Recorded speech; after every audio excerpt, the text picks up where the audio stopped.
All right, we have a Pac-12 was supposed to be a blockbuster, not quite the same luster as maybe we thought it was going to be before the season, but still, endlessly fascinating game.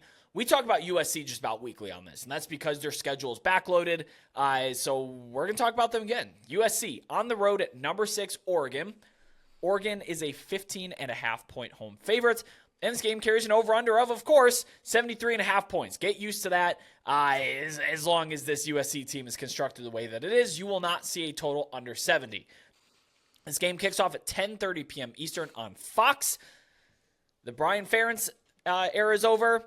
The Alex Grinch era is also finally over. After how many years at Oklahoma and USC of not doing anything? The thing to me that is very funny is it was Washington dropping 52. That was the final straw, but not Cal dropping 49. One of those is a little bit more concerning than the other, in my humble opinion. Also, a big question. It's probably a dumb question. It's narrative speculation. Is Caleb Williams going to play in this game? I haven't seen anything to suggest that he won't, but everybody saw the end of the game after Washington. That is a scene that at least it doesn't strike me as someone who continues playing at the very least in his home stadium again. I haven't heard anything about him not playing. I know that's speculative, but would it surprise you to hear you say that Caleb is shutting it down? Yes, it would surprise me. Fair. For this reason, Brett. Not because I understand why he would do it. Unfortunately, this is for better or worse in every aspect of life. Perception is reality. The perception that I think it would give to the world and to NFL teams and to future teammates in the NFL, this dude just quit on his team. And they still, we don't want to talk about it. We don't want to say it because how they're playing right now and they're not trending the right way. This team is not out of the Pac-12 championship race yet. They're not. They win this game and they're still very much in this mix. There's only 2 regular season games left for USC. Remember, most teams have 3 at this point. They only have 2. It's this road trip to Oregon and then UCLA at home.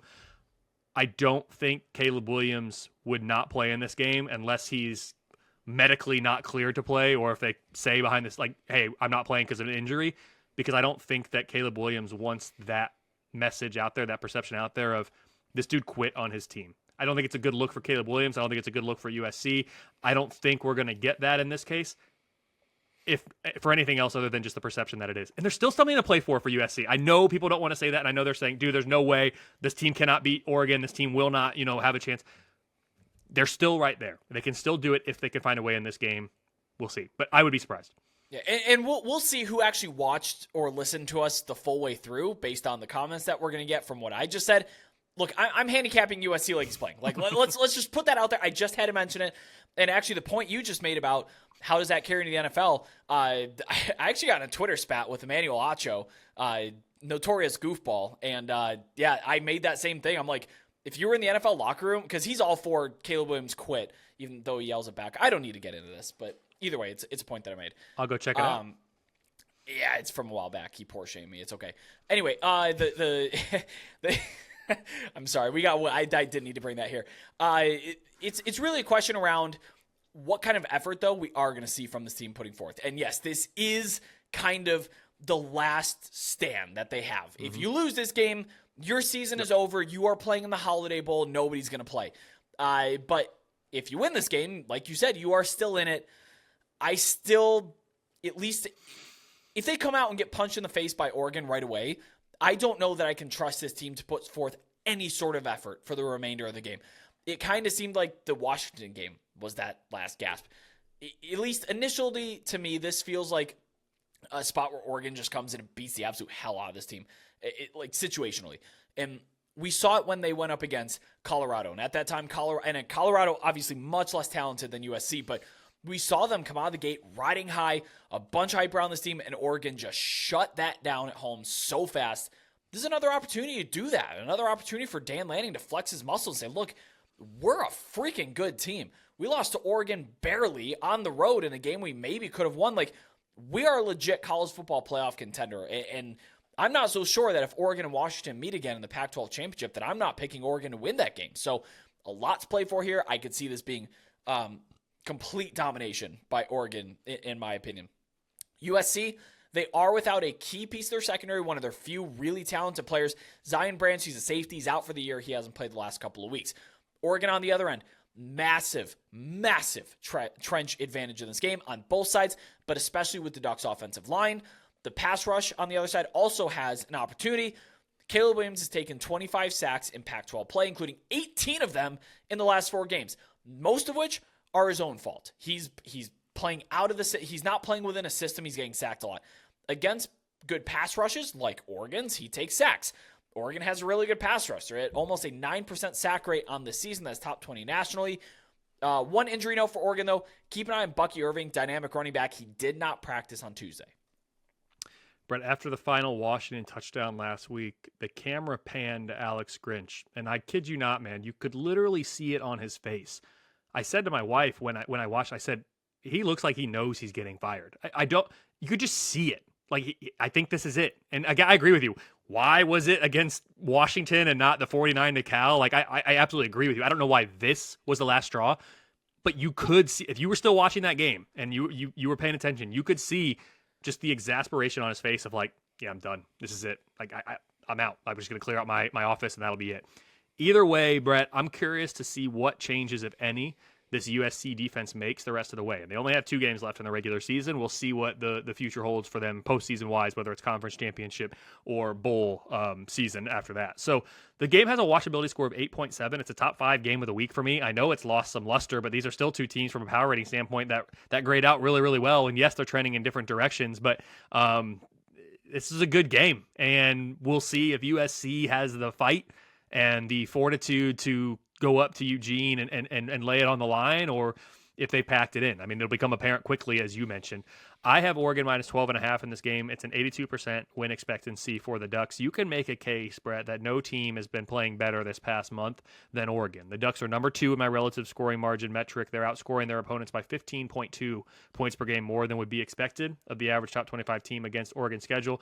They're number 3 in my power ratings for the 3rd consecutive week. The offense, led by Bo Nix, is number 1 for the 2nd straight week for me in my unit power rankings. And the defense is up to a season best number 17. This team is just trending in the right direction at the right time. That defense, though, for Oregon, they're going to be tested. This USC offense, again, assuming Caleb Williams is playing and fully motivated and all of those things, which I still think he will be. I really do. And I'm not saying that, hey, if they're down 14 at half, that doesn't change in the second half. But I think coming out of the locker room into this game, they're gonna throw one final haymaker. USC is, and if they can land it and stay in the game and push Oregon around a little bit, maybe at least with the offense, I think we'll see a good game.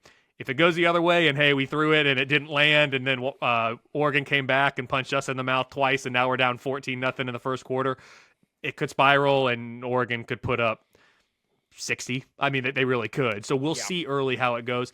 That Oregon defense, though, my point, they're going to get tested. This USC offense is number 2 in the country for me currently. It's the biggest test the Ducks D will face all season. Unfortunately for USC, that's where the good news ends. The defense is a season worst, number 85. I really don't know, Brett. It's bad, man. I really don't know if the D coordinator change is going to spark a huge turnaround in the final 2 weeks. Like, to me, making this change in the offseason, but making this change after Notre Dame, you've given yourself a chance to potentially try to correct some things in a long enough runway in the second half of the season to try to go out and continue to win games. At this point, I think that the runway is just too short. So you might be making tweaks. You might do something a little different schematically here, but you're not going to just fundamentally change how you're playing defense with 2 games left in the regular season. It could inject some life, though. Anytime you get a shakeup, it could inject some life into the unit. That's for sure. They don't have the talent, though. That's the thing. It's not. They have some talent, but not a lot. I don't think they have enough talent to turn around 85 into even 30. Like, correct. I agree with you there. And this is what you were saying, so I won't say I disagree, but I want to clarify. They have enough talent to not be 85. Like, they have enough talent to be a top 40, 45 defense. And I think I had them somewhere around number 50 coming into the year, 55 maybe. It's bad. It's embarrassing that USC is, I don't care who the coach is, who the coordinator is, USC, just Southern Cal, the Trojans, should not be number 85 on the defensive side of the ball in any year ever. They just shouldn't be. It's embarrassing is what it is. And I think USC fans would agree with that. So I don't think I'm taking a shot at them. It's, hey, I expect better of USC. I think they do as well. What's worse for USC, they have a 14.5 power rating. That's a corresponding ranking number 17. Those are both season lows, the worst I've had USC power rated all year. So they are trending the wrong way. Oregon is trending the right way.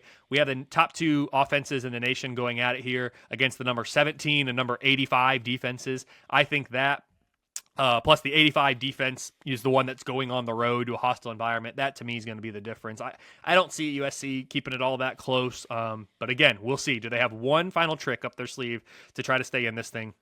If you put it all together, Oregon minus 12.5 is what my numbers make it. It's an 18% chance that USC avoids, Brett, what would be 4 losses in 5 games. We talked in the preseason about, hey, USC doesn't play anybody the first half. It's the back half that's going to kill them.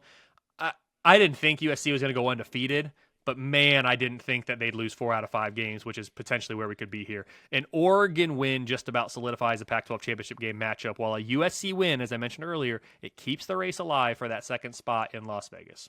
So, look, we really haven't talked about the Heisman that much since the season started, but I do want to talk about it now because we're down to like 2 halves of players here.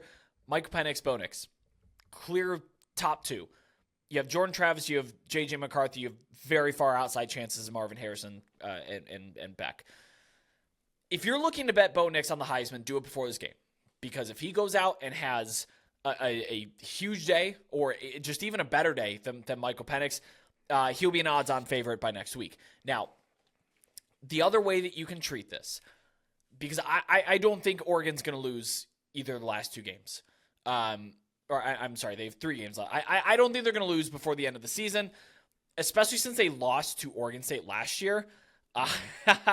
In the way that they did, I don't think that they're going to lose. And they do have Arizona State, which could be kind of trappy, but I don't think so. Either way, I'm almost looking at either betting Michael Penix Jr. on the Heisman or Bo Nix on the Heisman as your Washington-Oregon Pac-12 championship money line. You could treat it that way, because I really do believe that if these teams win out and they rematch in the Pac-12 championship game, the winner of that, I believe, will win the Heisman. It's fair. They don't. Yeah, They don't take postseason into account. I paused to think about it.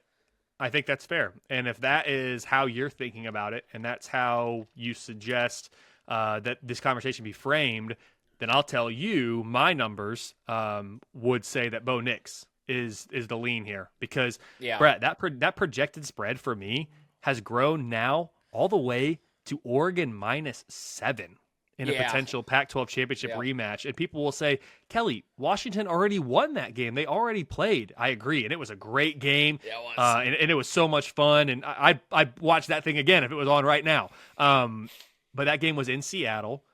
The teams are different now than they were then. Washington's getting credit for that win. Trust me. I've got Washington number 3 in my most deserving rankings. I've got Oregon number 10. So the committee has got them 5 and 6. I got a big gap in there. And that's Washington's getting huge credit for winning that game, as they should. And that win's looking better and better and better as Oregon continues to improve their power rating here week in and week out. But the problem is Oregon's improving their power rating week in and week out. Washington maybe is not, or they're not by my numbers right now. They still have time to turn it around, of course. But right now, my numbers would make it Oregon minus 7. I don't think Vegas would open it minus 7, but I think Vegas would open it maybe 6.5 even. Like I think Vegas would open it right about there, trying to bait people into taking Washington, while they know, hey, this Oregon team right now, the snapshot, they're legit. Yeah, I'm with you. I'd probably bet Bo Nix. I see a plus 200 as we speak now. I would do it now. Don't wait till next week. If you are betting Bo Nix, if you're looking to jump on the Michael Penix train, hold. wait till that Bo Nix number gets bet down. You can get a better number on Penix. But yeah, I'm looking at the Heisman race right now in a look ahead money line spot for the Pac-12 championship game 3 weeks in advance. I'll just say either one of those guys, I'd be pretty happy for. Yeah. I'm happy for anyone who wins the Heisman. I will say, and I won't name any names, there are years where the Heisman Trophy winner, I'm like, not my favorite player in college football. Just something about it. I don't really love it. I think both Bo Nix and Michael Penix, I'd be very happy for either one of them. It'd be very cool to see one of them win the Heisman Trophy. They deserve it. They've been through injuries. They're on their second spots. They were down and out. Like, yeah, it'd be an awesome story. Would love to see either one of those guys for sure.